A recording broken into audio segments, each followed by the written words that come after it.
BJP JJP सरकार द्वारा चलाए गए मेरी फसल मेरा ब्यौरा जैसे पोर्टल ने किसान, मजदूर, आढ़ती समेत हर वर्ग को बर्बादी की कगार पर लाकर खड़ा कर दिया है। इस सरकार में ना किसानों को एमएसपी मिल रही, ना मुआवजा, ना खाद और ना दवाई। ये कहना है घरौंडा और करनाल मंडी में आए किसान, मजदूर और आढ़तियों का। ये लोग पूर्व मुख्यमंत्री और नेता प्रतिपक्ष भूपेंद्र सिंह हुड्डा के सामने समस्याओं को रख रहे थे। इस दौरान किसानों ने अधिकारियों पर गंभीर आरोप भी लगाए। हुड्डा मंडी में धान और बाजरे खरीद का जायजा लेने पहुंचे थे। इस मौके पर उन्होंने सभी की समस्याएं सुनी और अधिकारियों को उनके निवारण के निर्देश दिए।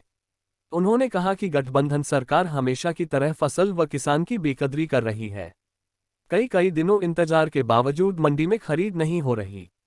कांग्रेस ने बार बार सरकार से जल्द खरीद शुरू करने की मांग की थी। बावजूद इसके सरकार ने 15 दिन देरी से खरीद शुरू करने का ऐलान किया, लेकिन उसके बाद पोर्टल नहीं चलने का बहाना बनाकर किसानों को परेशान किया गया। भूपेंद्र सिंह हुड्डा ने बताया कि कांग्रेस कार्यकाल के दौरान फसल मंडी में आते ही सरकारी खरीद शुरू कर दी जाती थी। इसके चलते प्राइवेट एजेंसियों को भी एमएसपी से ऊंचे रेट पर खरीद करनी पड़ती थी और बाजार में फसल का रेट बढ़ता था। इसके विपरीत मौजूदा सरकार जानबूझकर खरीद में देरी करती है ताकि बाजार में फसल के रेट गिर जाएं और प्राइवेट खरीदारों को सस्ते रेट में फसल मिले व किसानों को घाटा हो। इतना ही नहीं, सरकार ने जानबूझकर धान के निर्यात पर भी रोक लगा दी। इसके चलते अंतर्राष्ट्रीय बाजार में धान के ऊंचे रेट का लाभ भी किसानों को नहीं मिल रहा। सरकार को ये प्रतिबंध हटाना चाहिए और सुचारू रूप से खरीद के साथ उठान व पेमेंट में भी तत्परता दिखानी चाहिए। हुड्डा ने कहा कि सरकार के लोग अक्सर पोर्टलों की वकालत करते हैं। उन्हें अब मंडियों में जाकर पोर्टल की वजह से परेशान हो रहे किसानों से मिलना चाहिए, तभी उन्हें इन पोर्टल की सच्चाई पता चलेगी, क्योंकि ये पोर्टल किसान को एमएसपी और मुआवजे से वंचित करने का जरिए बनकर रह गए हैं।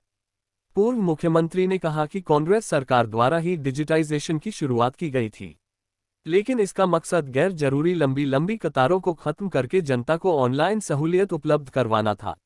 लेकिन बीजेपी जेजेपी दुनिया के इतिहास की पहली ऐसी सरकार है जो कतारों को और लंबा करने के लिए पोर्टल और डिजिटाइजेशन का इस्तेमाल कर रही है। इसलिए कांग्रेस सरकार बनने पर जनता को परेशान करने वाले तमाम गैर जरूरी पोर्टल्स को खत्म किया जाएगा। पोर्टल और डिजिटलाइजेशन का इस्तेमाल जनता के काम को आसान बनाने और उन्हें घर बैठे सेवाएं देने के लिए ही होगा। नेता प्रतिपक्ष ने बताया कि उन्होंने पिछले दिनों आई बाढ़ के वक्त भी पूरे हरियाणा का दौरा किया था। उस वक्त किसान जल निकासी और मुआवजे को लेकर परेशान थे, लेकिन सरकार ने तब भी किसानों की हालत पर कोई ध्यान नहीं दिया। आज किसान एमएसपी के लिए परेशान है और आज भी सरकार किसानों को नजरअंदाज कर रही। अन्नदाता की यह अनदेखी बीजेपी जेजेपी को भारी पड़ेगी। 2 बजे के खड़े जी अपना कर रखा है गेट पास अरे 6 बजे पूरा लाइन में लग ना किस टाइम ट्रॉली लेकर के चक्कर किस तरह ले आओगे फिर पहले से बना रखा जी रही है जी 44 क्विंटल ये दो जी 15 क्विंटल का कैंटल फिर इनका फोन करे दोबारा बात कर भाई 1 किले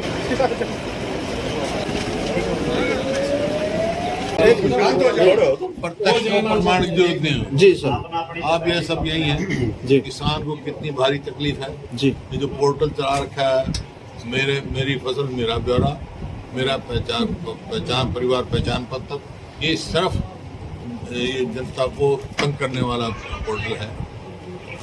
8-9 दिन से खरीद नहीं हो रही और एमएसपी देना शुरू करी 25 तारीख को, आवक हो गई 12 तारीख से। तो 25 और 12 के बीच में जो किसान सस्ता बेच गया उसका क्या आज भी जो है भाव 2203 नहीं मिल रहा है। जिनको ये बताया जो 300 रुपये कम बिक रहा है तो उसका कौन करेगा, कौन पूर्ति करेगा।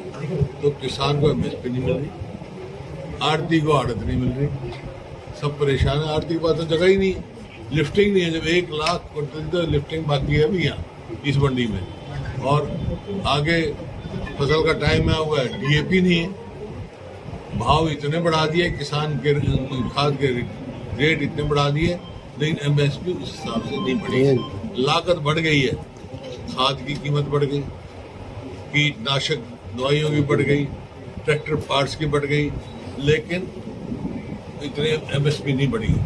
तो किसान जो है बहुत परेशान है। अब थोड़ा बहुत जो है इनको कोई मदद नहीं मिली, थोड़ी बहुत आड़ती मदद करते हैं जिसका कभी ये जरूरत पड़ती है, ये भी परेशान है। तो ये पोर्टल सिस्टम फेल है। ये सरकार विफल सरकार है और इस सरकार ने कोई ऐसी नहीं सोच है जो इनकी समस्याओं का समाधान निकाले। सबसे पहला समाधान तो ये पोर्टल से खत्म होना चाहिए। हमारी कांग्रेस की सरकार आएगी तो सबसे पहले जो पोर्टल, देखिए पोर्टल के मैं खिलाफ नहीं हूँ, डिजिटाइजेशन के लिए खिलाफ नहीं हूँ, लेकिन डिजिटाइजेशन उस चीज़ का होना चाहिए जो जन सुविधा का हो। जैसे हमने शुरू किया था, हमने किया था इस वास्ते कि बिजली के बिल देने में लाइनें लगी होती थी शहरों में, वो हमने डिजिटाइजेशन किया था, ऑनलाइन किया था। अब जो है ये जो परिवार पहचान पत्र है या मेरा फसल मेरा ब्यौरा है या प्रॉपर्टी आईडी है, इसमें लोगों की लाइन लगा दी है। लाइन हटनी नहीं, लोगों की लाइन, वही मंडी है ना, वही किसान है।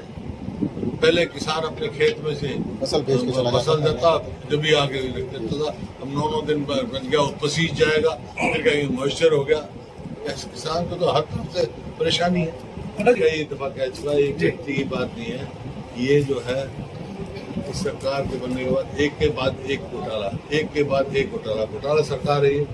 कोई जनहित का तो कोई फैसला लिया नहीं आज तक। जितने फैसले लिए हैं जन विरोधी फैसले लिए हैं। इसी वास्ते इस सरकार से हर वर्ग विमुख हो चुका है, चाहे वो किसान हो, मजदूर हो, व्यापारी हो, आड़ती हो, कर्मचारी हो, शहरी हो, ग्रामीण हो।